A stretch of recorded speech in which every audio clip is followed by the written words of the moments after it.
السلام علیکم ورحمۃ اللہ وبرکاتہ. نحمده ونصلي على رسوله الكريم.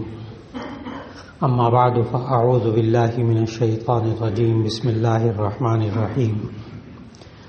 یا ایها الناس انا خلقناکم من ذکر وانثى وجعلناکم شعوبا وقبائل لتعارفوا ان اکرمکم عند اللہ اتقاکم ان اللہ علیم خبیر. صدق اللہ العظیم. اللہ رب العزت نے انسان کو پیدا کیا اور پوری دنیا کے اندر انسانوں کو پھیلایا، اور پھر ان کے اندر اللہ نے ان کو مختلف خاندانوں، مختلف قبیلوں، مختلف برادریوں میں تقسیم کر دیا. اور سورہ حجرات کی اس آیت میں اللہ تعالیٰ نے اس تقسیم کو اپنی طرف منسوب کیا کہ یہ میں نے کیا ہے. یا ایھا الناس انا خلقناکم من ذکر وانثی، اے لوگو ہم نے تمہیں ایک مرد اور ایک عورت سے پیدا کیا. وجعلناکم شعوبا وقبائل، ہم نے تمہیں مختلف خاندانوں، مختلف قبیلوں میں بنایا. لتعارفوا، تاکہ تم ایک دوسرے کو پہچانو. یہ اللہ نے تقسیم معاشرے میں کی. لیکن سوال یہ ہے کہ ہمارے ہاں عام طور پر جب رشتے ہوتے ہیں تو وہاں پوچھتے ہیں کہ جی آپ کا خاندان کیا ہے، آپ کی قوم کیا ہے، آپ کی برادری کیا ہے. تو بہت دفعہ جواب یہ ملتا ہے کہ آپ نے اگر مسلمان سمجھ کے رشتہ کرنا ہے تو کر لیں، ہم برادریوں قبیلوں کو نہیں مانتے. اور جو لوگ معاشرے کے اندر اپنی برادری کو، اپنے قبیلے کو، اپنے خاندان کو عزت والا سمجھتے ہیں، وہ اپنی بچیوں کو اپنے خاندانوں اور قبیلوں اور برادریوں سے باہر، ان کی یعنی ذات کی باہر وہ شادی نہیں کرتے. اور ہمارے معاشرے کے اندر بعض برادریوں کو، بعض ذاتوں کو عزت والا سمجھا جاتا ہے، بعض کو عزت والا نہیں سمجھا جاتا. اب سوال یہ ہے کہ کیا یہ قبیلے، برادریاں یہ عزت کا معیار ہیں یا کچھ اور عزت کا معیار ہے؟ اور جب اللہ نے خود ان برادریوں، قبیلوں، خاندانوں کو بنایا ہے تو اس کا استعمال کیا ہے پھر؟ اس لیے کہ آج بہت سی بچیاں رشتوں کی وجہ سے بیٹھی رہتی ہیں، صرف اس وجہ سے کہ یا ان کی برادری بہت عزت والی شمار کی جاتی ہے اور اس برادری کا رشتہ نہیں ملتا، اور یا بہت سے اچھے لڑکے والے ہوتے ہیں، شریف لڑکے ہوتے ہیں، وہ بچیوں سے اس طرح شادی نہیں کرتے صرف اس وجہ سے کہ ان کے خاندان ہمارے خاندان کے ہم پلہ نہیں ہے، ہماری عزت اور برادری کا مسئلہ ہے. یہ ذات پات کی جو تقسیم ہے، عزت و ذلت کے معیار کی، یہ نبی کریم صلی اللہ علیہ وسلم کے تشریف لانے سے پہلے یہ بہت زیادہ تھی. اور اب آج کل ہمارے معاشرے میں جو دوبارہ آ گئی وہ ہندو مت کی وجہ سے. ہندو مذہب کے اندر ذات پات کی تقسیم بہت عجیب و غریب تقسیم ہے. یہ ذہن میں رکھیے گا کہ دنیا کے اندر دو مذہب ایسے ہیں کہ جو بائی برتھ وہ مذہب ہوتا ہے کسی کا، ایک یعنی پیدائشی، کنورٹ ہو کر، تبدیل ہو کر اس کو شمار نہیں کیا جاتا اس مذہب میں.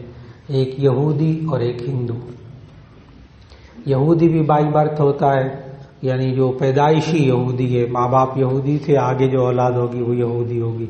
اور اگر کوئی یہودی مذہب اختیار کر لے تو وہ یہودی نہیں کہلاتا، اس کے لیے انہوں نے اور نام رکھے ہوئے ہیں.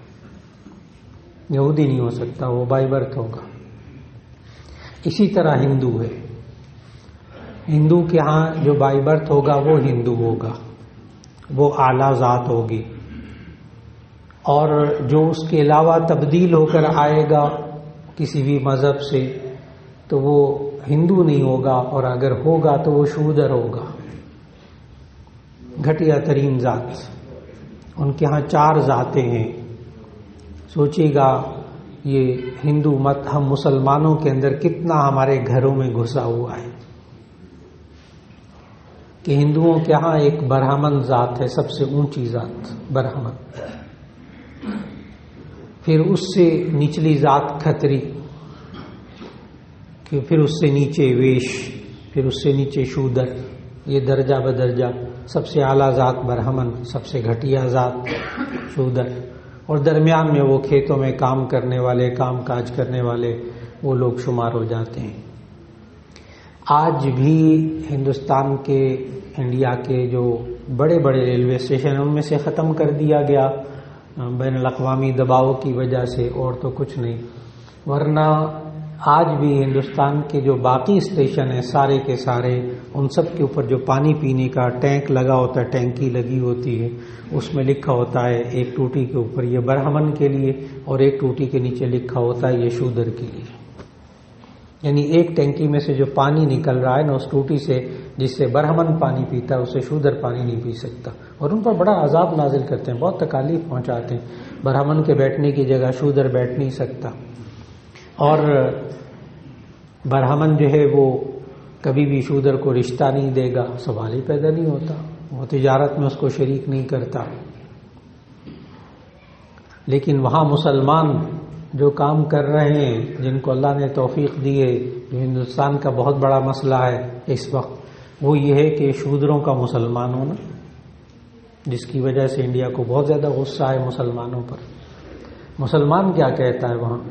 مسلمان کہتا ہے شودر کو کہ تم صرف اتنا کہہ دو لا الہ الا اللہ محمد رسول اللہ صلی اللہ علیہ وسلم، صرف اتنا کہہ دو کہ اللہ کے سوا کوئی معبود نہیں اور محمد صلی اللہ علیہ وسلم اللہ کے رسول ہیں. اس کو تسلیم کر لو، کہہ دو ہمارے گھر میں آ کے ہمارے ساتھ بیٹھ کر کھانا کھاؤ، ہمارے بزنس میں شریک ہو جاؤ، تجارت میں شریک ہو جاؤ، ہماری بیٹیوں کا رشتہ ہم تمہارے ساتھ کرنے کو تیار ہیں. مسلمان کہتے ہیں شودروں سے. ظاہر شودر مسلمان ہوگا. پھر بالکل وہی چیز نبی کریم صلی اللہ علیہ وسلم جب تشریف لائے اس وقت یہ چیز تھی. قریش جو تھے وہاں اس علاقے میں، اور جگہوں میں تھا دنیا میں، لیکن قریش کے اندر یہ بہت بیماری تھی. وہ اپنے آپ کو، جامع ترمذی کی حدیث میں آتا ہے کہ وہ اپنے آپ کو حمص کہتے تھے. حمص، حا میم سین. حمص کا معنی اگر میں ترجمہ کروں تو وی آئی پی اپنے آپ کو معاشرے میں سمجھتے تھے. آپ کو معلوم کہ وی آئی پی یہ مخفف ہے ویری امپورٹنٹ پرسن، یعنی انتہائی اہم شخصیت. چنانچہ یہ قریش نے اپنے لیے الگ الگ رکھے ہوئے تھے. جب سارا عرب جو ہے وہ مل کر اسلام سے پہلے وہ ننگے طواف کرتے تھے، بے لباس ہو کر طواف کرتے تھے کہ یہ گناہوں والا لباس ہوتا ہے، ہم ساری زندگی اس میں گزارتے ہیں، لہذا انسان کو بے لباس ہو کر طواف کرنا چاہیے. وہ چٹکیاں بجاتے تھے، تالیاں بجاتے تھے طواف کرتے ہوئے. حج ابراہیم علیہ السلام کے زمانے سے تھا، اس کو بگاڑ دیا تھا. لیکن قریش جو تھے نا وہ کپڑے پہن کر طواف کرتے تھے. کہتے ہم وی آئی پی لوگ ہیں، ہم خاص لوگ ہیں، ہم بیت اللہ کے مجاور ہیں، ہم لوگ جو ہے نا وہ کپڑے پہن کر طواف کریں گے. اور پھر جب حج کا زمانہ آتا تھا تو یہ مکہ، مینا، مزدلفہ یہ حرم کے حدود میں سے ہے. حرم کے حدود حضرت ابراہیم علیہ السلام نے بنائی ہوئی تھی، ان کے دور سے بنی ہوئی چلی آ رہی. تو یہ لوگ مکے میں بھی قریش حج میں رہتے تھے، مینا میں بھی جاتے تھے، مزدلفہ میں بھی جاتے تھے. لیکن یہ جو عرفات ہے نا، میدان عرفات، یہ حرم میں شامل نہیں ہے، یہ حرم میں شامل، حدود حرم میں سے نہیں ہے. چنانچہ یہ جتنے قریش مکہ تھے یہ حج کے اندر مزدلفہ میں ٹھہرے رہتے تھے، یہ عرفات جاتے ہی نہیں تھے. کہتے تھے ہم جو ہے نا بیت اللہ کے مجاور ہیں، نحن سکان اللہ، یہ لفظ بولتے تھے، نحن سکان اللہ، ہم بیت اللہ، اللہ کے گھر کے رہنے والے ہیں، ہم مجاور ہیں، ہم لوگ وہاں نہیں جائیں گے عرفات، آپ لوگ جاؤ، عجمی لوگ دوسرے لوگ جاؤ، ہم قریش نہیں جائیں گے، ہم وی آئی پی لوگ ہیں، ہم نحن الحمص. یعنی ان کے لیے قوانین ہی الگ تھے، ان کے لیے ضابطے الگ تھے. وہاں بھی عزت و ذلت کا معیار ذات اور خاندان، قبیلوں، برادریوں کو بنایا جاتا تھا. آج یہ معاشرے کے اندر بہت بڑی غلطی آ گئی، جس کی وجہ سے میں نے بڑا دکھ ظاہر کیا کہ بہت سی بچیاں رشتوں کی وجہ سے صرف اس لیے بیٹھی رہتی ہیں کہ ان کی اعلیٰ ذات ہے، اب ہم نے اپنی اعلیٰ ذات سے باہر نہیں کرنی شادی، ذات پات کو درمیان میں لاتے ہیں۔ اس کے لیے میں نے آیت جب شروع میں پڑھی کہ نبی کریم صلی اللہ علیہ وسلم نے اس پورے کلچر کو تبدیل کیا۔ بعض لوگ سوال کرتے ہیں کہ سید کیا غیر سید میں شادی ہو سکتی ہے کہ نہیں ہو سکتی؟ سید کہتے ہیں بنو ہاشم کو جن کو زکوٰۃ نہیں دی جا سکتی، صدقات نہیں دیے جا سکتے، بنو ہاشم کو کہتے ہیں۔ اب صاحب ہدایہ نے لکھا اور تمام فقہاء اور محدثین نے لکھا کہ یہ جو سید ہیں یہ نبی صلی اللہ علیہ وسلم کی اولاد تو آگے مردوں میں تو اولاد نہیں چلی، ما کان محمد نبا احد من رجالکم ولکن رسول اللہ وخاتم النبیین، نبی صلی اللہ علیہ وسلم کی نرینہ اولاد سے آگے نسل نہیں چلی۔ لیکن پھر سید کون ہوتے ہیں؟ بنو ہاشم کی اولاد میں سے 5 لوگوں کی آگے نسل چلی، 5 لوگوں کی، حضرت علی، حضرت عباس، عقیل، جعفر، حارث، ان 5 کی نسل جو آگے چلی تو ان کو کہتے ہیں سید۔ لیکن نبی صلی اللہ علیہ وسلم نے اس وقت جو قریش کے مقابلے میں، قریش کے ٹکر میں مخالف ترین جو لوگ ہوتے تھے نا قریش کے، وہ بنو امیہ ہوتے تھے، وہی بنو عباس، بنو امیہ، وہ سب چیزیں آپ حضرات تاریخ جو پڑھنے والے ذہنوں میں ہیں۔ تو نبی صلی اللہ علیہ وسلم کے اس وقت بھی ایک طرف قریش ہوتے تھے، ایک طرف بنو امیہ ہوتے تھے۔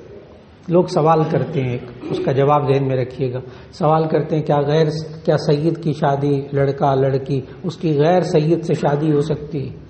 تو اس کا جواب یہ ہے کہ نبی کریم صلی اللہ علیہ وسلم نے اپنی 2 بیٹیاں بنو امیہ میں دی۔ کیا سید کی غیر سید سے شادی ہو سکتی ہے؟ حضرت عثمان غنی رضی اللہ تعالیٰ عنہ یہ بنو امیہ میں سے تھے، یہ قریش میں سے نہیں تھے۔ پہلے ایک بیٹی تھی، وہ فوت ہو گئی، پھر دوبارہ دوسری بیٹی کا نکاح ان سے کیا، ذوالنورین کہتے ہیں ان کو۔ تو نبی صلی اللہ علیہ وسلم نے ان روایات کو توڑا جو عرب کے اندر تھی۔ آج وقت کی بہت بڑی ضرورت ہے کہ بعض ہمارے ہاں بھی جامعہ شفیہ کا جو داخلہ فارم بنا ہوا ہے، اس داخلہ فارم کے اوپر لکھا ہوا ہے قوم، کہ آپ کا پتہ کیا ہے اور آپ کی قوم کیا ہے اور آپ کا والد کا نام کیا ہے، جیسے پوچھتے ہیں۔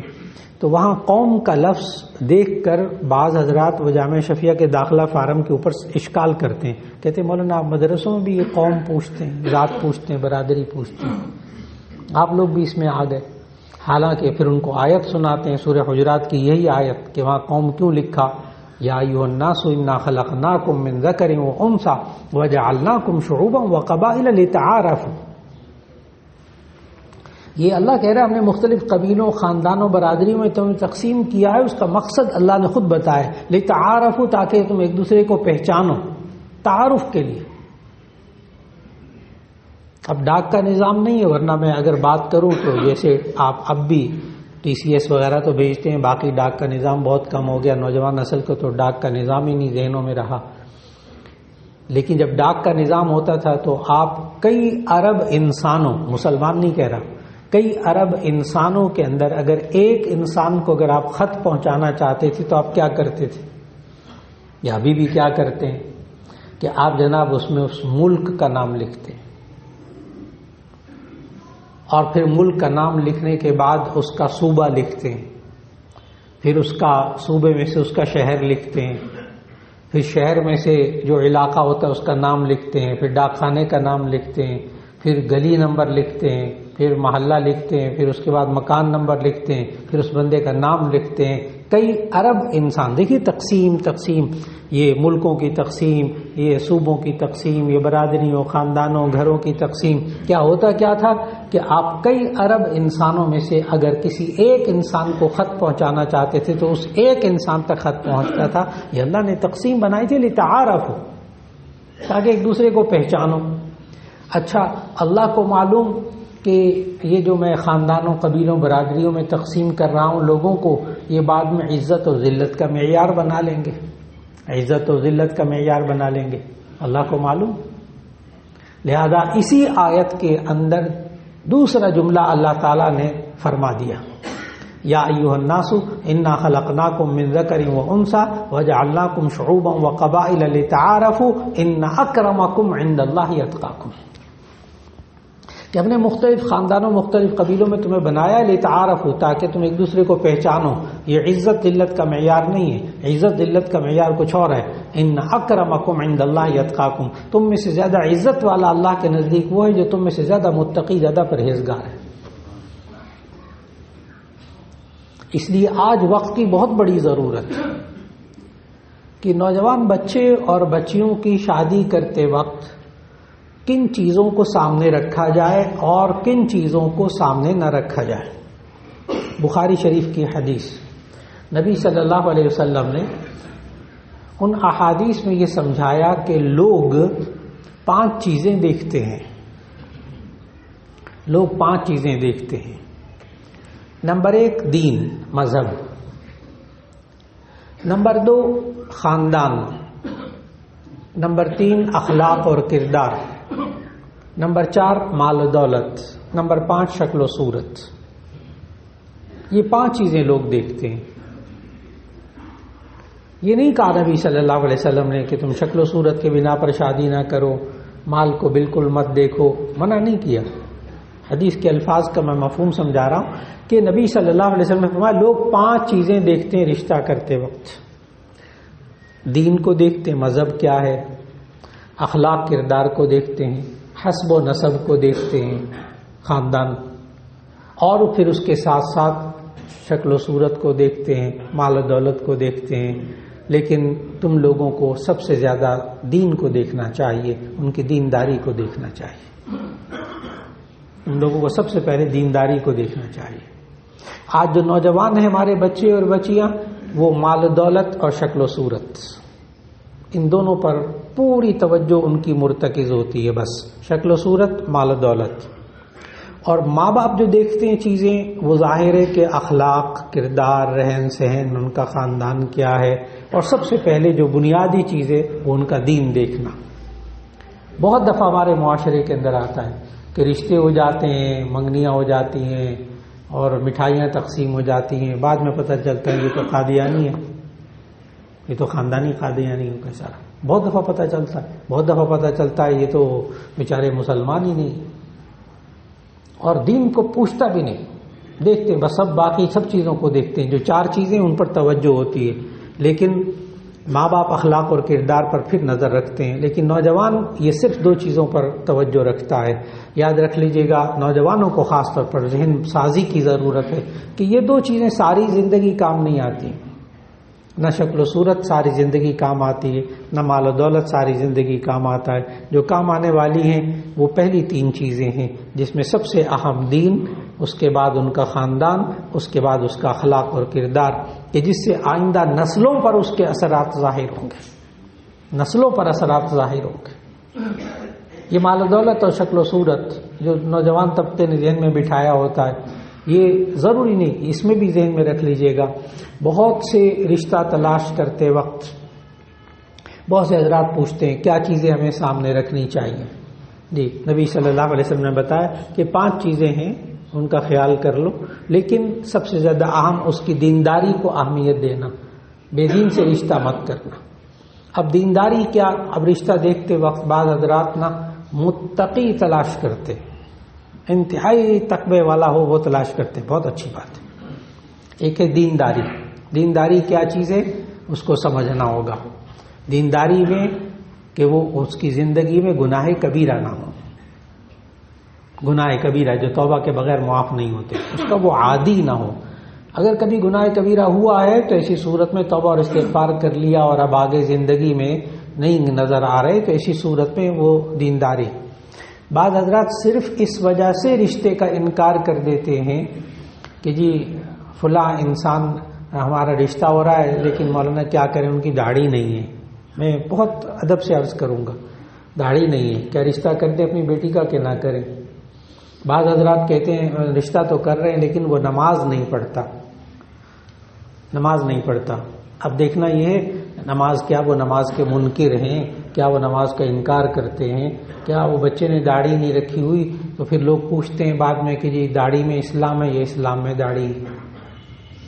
لوگ پوچھتے ہیں بار بار یہ سوال کرتے ہیں، تو اس کا یہ داڑھی میں اسلام کا معنی ہے کہ اسلام میں داڑھی کا معنی یہ ہے کہ اسلام کے اندر داڑھی رکھنے کا حکم ہے، اور داڑھی میں اسلام ہے، اس کا مطلب یہ کہ جو داڑھی رکھتا ہے وہ مسلمان، جو داڑھی نہیں رکھتا وہ مسلمان نہیں، نعوذ باللہ من ذالک۔ اس کی حیثیت سنت موقدہ کی حیثیت ہے، سنت موقدہ کی حیثیت ہے، عقیدتاً آپ اس کو واجب کا درجہ دے سکتے ہیں، لیکن رشتہ تلاش کرتے وقت اپنے ذہنوں کو بہت واضح کر لینا چاہیے، اور خاص طور پر ہمارے اس معاشرے کے اندر بچوں اور بچیوں کی پسند کا خیال کر لینا چاہیے۔